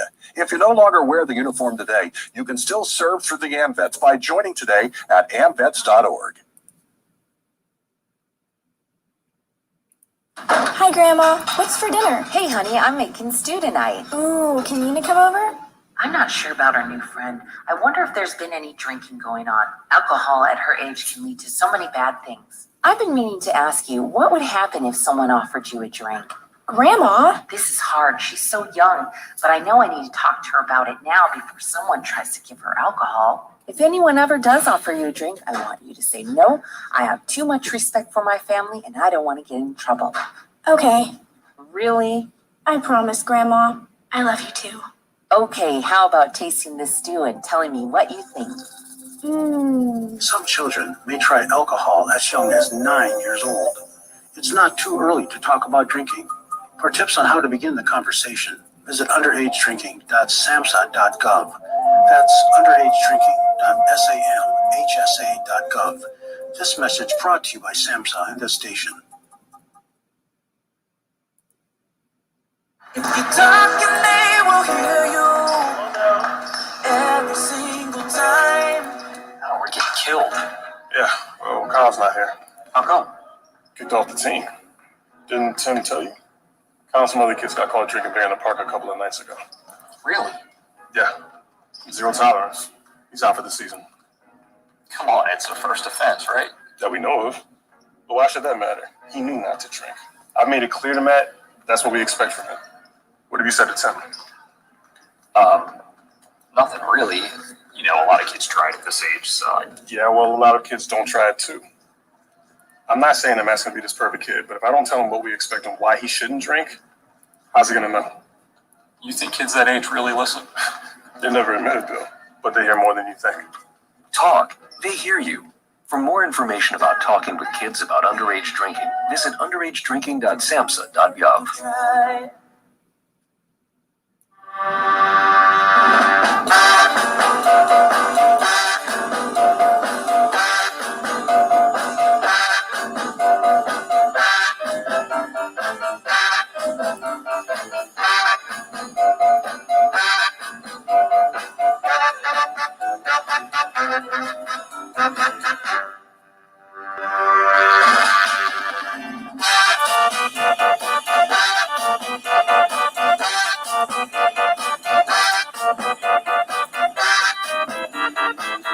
Good morning, everyone, and welcome back to the Mac and Jack Sports Show on live Wednesday through Sunday, 8 to 10 a.m. I'm your host, Mac, with the co-host, Jack Hirsch, legendary boxing writer, New York State Hall of Fame boxing inductee that will be happening this year. We're back together again after a couple days apart. And, Jack, you know, we got a lot of things going on behind the scenes here at Northeast Streaming Sports. Take care of them real quick. Please, when you get a chance, subscribe to Northeast Streaming Sports. Great shows and some other new shows coming up here in the near future, I should say. If you're not, or if you are watching Facebook, please like and share. Follow the page. We appreciate all the support that you give us. And we're also on audio, Jack, where we're going crazy over there right now. We're on iHeartRadio, iTunes, Pandora, and Spotify. If you can't make it to the screen today, later on today, we'll be on one of those sites. You can listen to us at work, in the car, while you're hiking, working out, whatever you do during the day. We'll always be there. So check that out, too. So, Jack, you know, after we've had Byron on, Keith on, we'll get to the Olympics here a little bit. And you know, I found some interesting stories out there. And one of them was what Olympians typically can earn monetarily and non-monetarily from getting medals on the podium. The gold medal winner from the United States gets $37,500. For Singapore, they receive $737,000 if they get a gold medal. And that's from some kind of committees that they form over there. The top five, of course, number one is Singapore. Kazakhstan, I don't even know where that is, gets $250,000. Lazia gets $236,000. Again, I have no idea where that is on the map. But Italy gets $213,000 for gold medals, and it goes down each medal, Jack. So, including revenue that they get from endorsements, some of these athletes make out pretty well. Well, some of these countries, smaller countries, it's a big, big deal because it's so rare for them to have an Olympic gold medalist. Here in the United States, it's very common. There are lots of gold medalists every 4 years, but they become national idols by winning a gold medal in the country. So the country might set them up with some type of pension, some type of lifetime annuity where they're all set, where they're given that reward. They become like a national treasure, that country, basically. The country always wants to flaunt them, you know, for everyone else. So they kind of take care of those athletes and they see that they're pretty much set because they don't have the capitalism that they have in the United States. In the United States, the government doesn't take care of an athlete or could care less about an athlete winning the gold medal per se. I mean, they bring a certain amount of patriotism here by winning a gold medal, but it's not as big a deal as the other countries. So the athletes here, they cash in by endorsements, okay? Commercials, shoe deals, and a lot of them cash in before they actually win Olympic medals. If you're a projected Olympic gold medalist, you're a big star, a shoe company might want to, a soft drink company might sign that athlete up earlier because they want to flaunt them through the whole Olympics, endorsing their product. because when they do win and they're endorsing the product, it becomes much bigger for the product. So the philosophies in the country are different as far as taking care of the athletes. But I'd always advise an athlete, strike while the iron is hot. Don't think you're going to be iconic your whole career, because as time goes by, other athletes become more famous. In other words, get the money when you can. Don't sacrifice all your principles to get, and endorse something you're dead set against just for the money. But at the same time, if you don't mind endorsing anything and they're going to give you big money, go for it when you can, because chances are it's not going to be there for you to take later. While you were off, Jack, Simone Biles withdrew from the Olympic. I mean, altogether now she's out, citing mental, I don't know if it's depression or some mental anxiety. Everybody watching her, she had to be perfect. Of course, she was the favorite going into these Olympics. She won, 3 gold and I think a bronze last time, especially with the all around. I mean, she's a little dynamo that really does things that are almost impossible and she makes looks easy. The age of the athletes when they go in, maybe at 13 they're maybe a little too young to understand it. I imagine they're nervous and scared and everything, but maybe they're a little too young to realize what kind of pressure they're on, the whole world watching them, the expectations. Maybe she just got a little older and it got to her. I don't know what really happened with her. But it was kind of different, the Olympics, knowing that Simone Biles would probably, at her best, would be unbeatable, and then withdrew. Well, Simone Biles is 24 years old, so she's no longer a young kid. But it doesn't mean she can't have the anxiety. Simone Biles, I think the problem was just burnout. And that's a mental issue, a form of depression. You keep training. And then when you're getting to where, you want to get, you're so burned out by doing it that sometimes there's a term, overtraining. We think of that as a physical term. That could be a mental term at all. And supposedly she said, and I'm very sympathetic towards Simone Biles. I have tremendous respect for her sincerity, not just respect for as an athlete, but as a person, the utmost respect. There's a thing called twisties.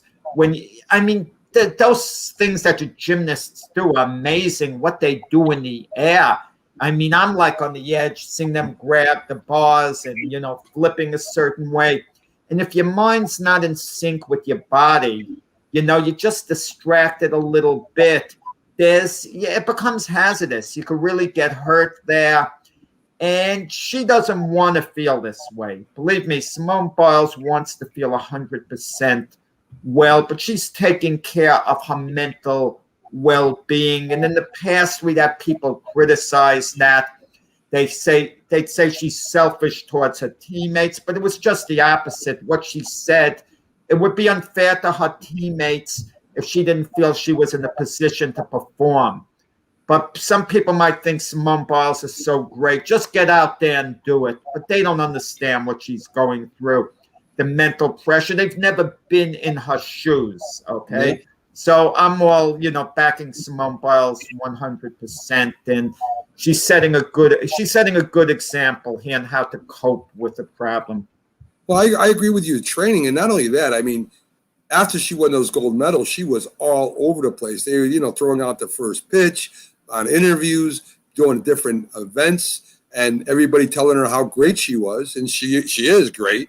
But that's got to get to your head too. I imagine in pro sports, there's that one time or a couple times in your career where you're the best, and maybe it just gets to you. You know how good you are. It's called confidence. And ace pitchers is called, mental health in some football players or basketball players, where all of a sudden you just can't do what you used to do, Jack.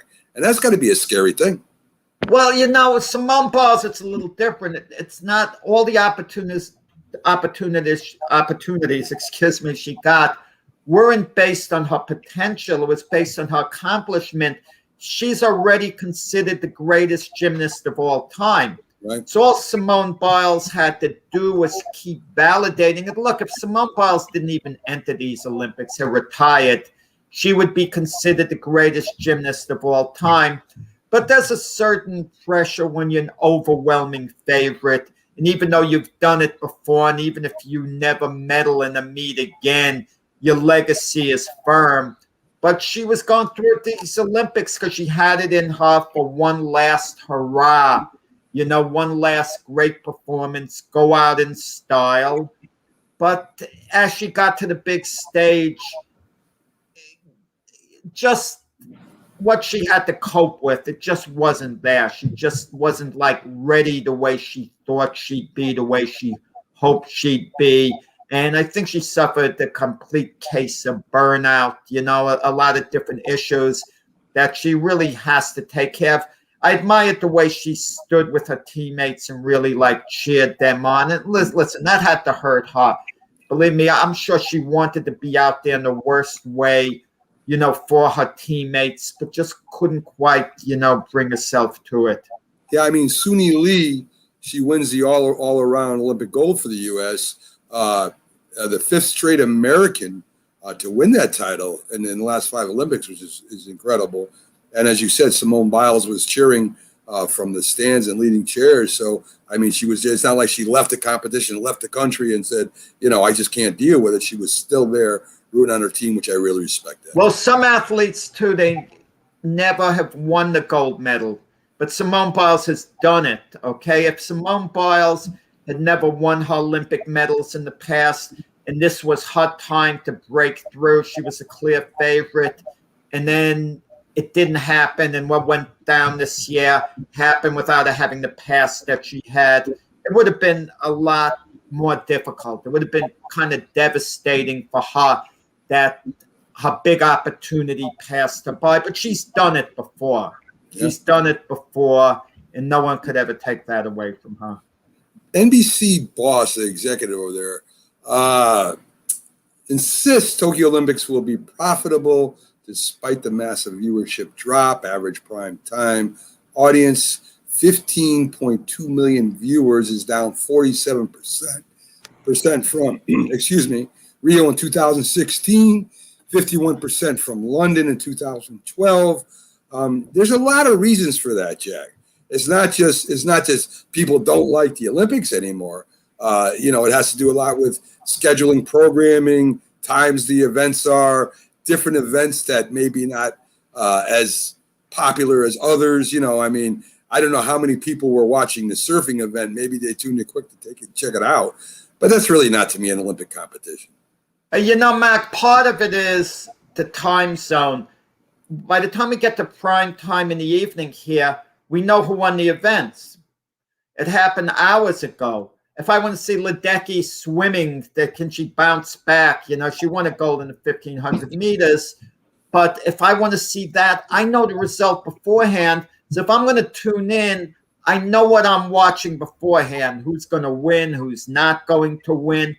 And that's the competition you didn't have in past years of the Olympics. The competition is ridiculous to go up against. You're going against the NBA draft last night. You're going against the Major League Baseball trade deadline, not to mention other games being played. So what were we thinking of yesterday, Mac? The two things you and I'm sure we thought about most, in no particular order, was maybe the Major League Baseball trade deadline. We knew big things were going down.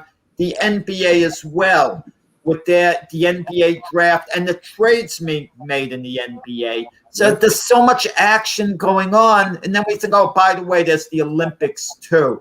The Olympics wound up just being a little side dish, you know, on the side. I mean, and we don't have the compelling matchup that we want. Two iconic athletes going head-to-head. You know, it even slipped under the radar. Djokovic got upset in tennis in the Olympics. He decided to enter, and that would have given him a golden slam. He could still win the Grand Slam. If he wins the U.S. Open, he's won all 4 majors, which would be historic. But he wanted to add that Olympic gold medal, and he got upset. And has anyone even noticed that? No. That happened yesterday. Yeah, and don't leave out the NCAA, with their problems over there too. So I mean, there's a lot of big stories. The Olympics is just one of them, and as you say, maybe a little farther down on the totem pole in the United States anyway. Maybe in other countries it might be going huge. But in other countries, yeah. I mean, I'm sure it's very, very big there. A country that rarely medals, one of the athletes medals, it's off the charts. That's the number one news. In the United States, it's just not quite as big. Maybe if the Olympics were held here in the United States, it would be different. But on Tokyo, time delay, and keep in mind, these Olympics have been delayed 1 year. Yeah. Because of COVID. So there's a certain fatigue with these Olympics. Like, let's just get it over with. Before the Olympics began, we weren't even sure whether it was going to take place at the last moment. There was talk that it might even get canceled, pushed back again. And the victories seemed to be just getting through these Olympics. It wasn't quite the joyful experience we would want the Olympics to be. Speaking of gymnasts, the female gymnasts are changing their outfits from skimpy to more of a bodysuit, Jack. Modest bodysuit. The German team is one of those. I think this goes back from when I was reading to where they wanted to keep it a more feminine, sport comparing to the men's gymnasts. But times are changing, where, a lot of social issues are out there. And it looks like some of the teams are changing their uniforms to what, was very skimpy and could show more than it does now. And the bodysuits seem a lot more comfortable to the gymnasts too, that they still hug their bodies like they should, but they don't have to worry about the uniform going all over the place. So I think it's a major move. I think it's a good move. Mac, whatever makes the athlete most comfortable to perform in what outfit. Like, I used to think to myself, where athletes, they get on the plane and to fly to a city, they'd be representing their team, and they'd have to be in suit and tie. You know how uncomfortable that is, Mac, to get on a plane and travel a few hours in suit and tie?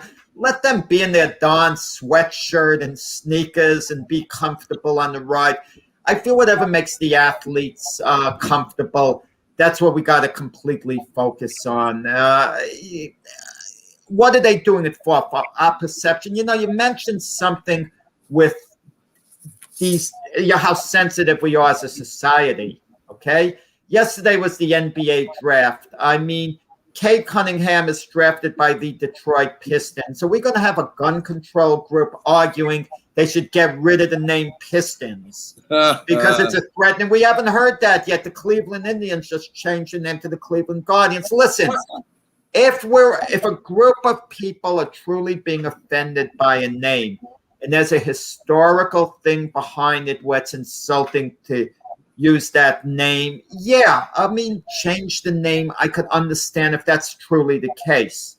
But are we going to be on every little, thing? I mean, we haven't heard that with the Pistons. No one has mentioned, but it just popped into my head when you said sensitivity, with gun control laws and all. Is that inappropriate? And listen, the Washington Wizards were called the Washington Bullets before, and they changed the name because of sensitivity with that. But at what point is a team name, a very safe name that's not going to offend anyone?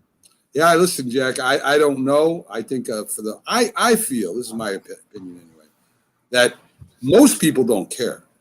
There's some groups that care. I don't know whether we should change that for some groups, the more louder groups, or they should just let it be. You heard the Braves say they're never going to change their name. So, I mean, I don't know. I don't know, Jack. I don't know what the answer is to that. I know how I would deal it as an owner, but it's probably a lot different than you would. So let's get to the MLB local scores, Jack.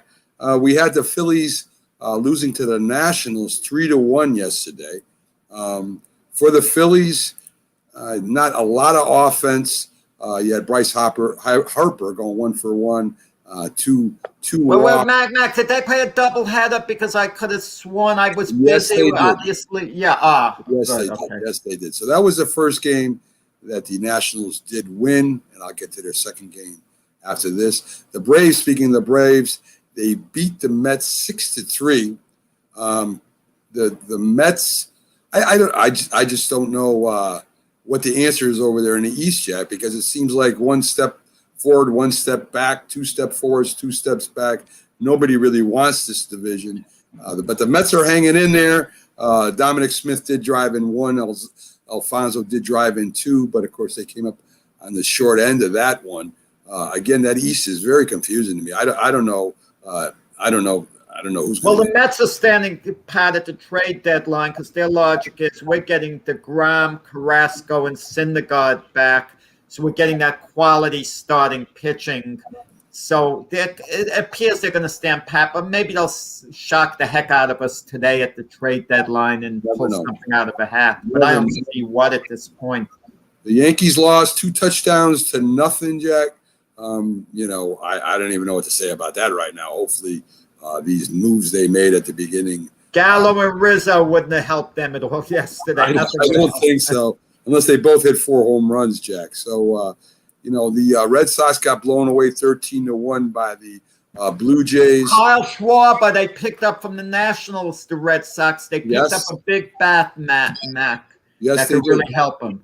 They did make a move to try to make sure that they hold on to first place there. The Phillies did come back and beat the Nationals 11-6. Phillies do have bats. It's one thing, and they're now at 51-51. Last 10 games, I think it's 5-5. Everything's 50% for the Phillies. But Brett Kimbrell, this is the day he might get traded. That's the big thing to look at today. Yeah, definitely. With the Cubs, yeah. So, I mean, that's pretty much your local scores there. We still got, the month of August, Jack, to get through here. September, I think the playoffs, or the end of August. Well, they begin the beginning of October, the playoffs.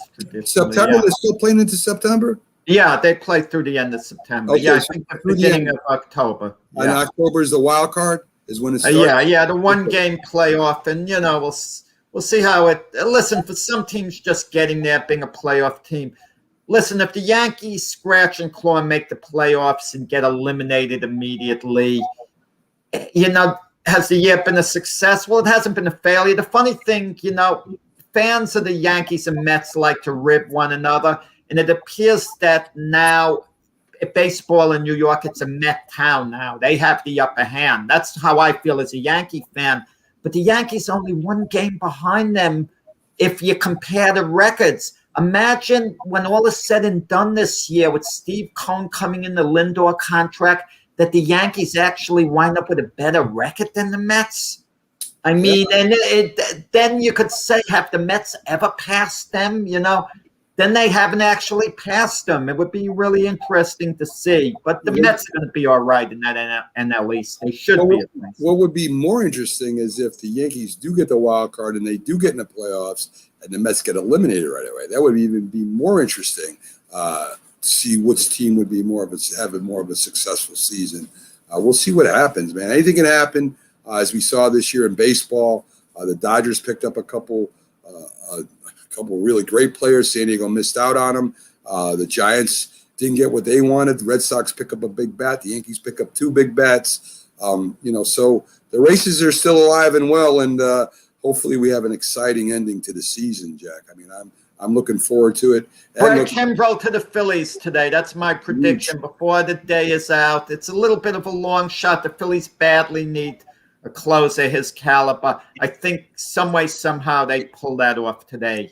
Probably the most crazy trade was the Mariners giving up their closer to the Astros when they're playing in the same division, and the Mariners still have a shot at getting the wild card. That was probably the most confusing trade I saw during this trade period. So, folks, that's it for the Friday edition of the Mac and Jack Sports Show. We'll be back tomorrow with our debate show.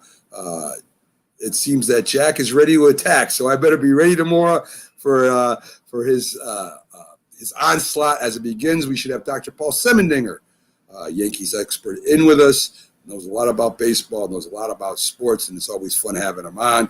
And so we have the whole crew back Saturday. Folks, have a great Friday night.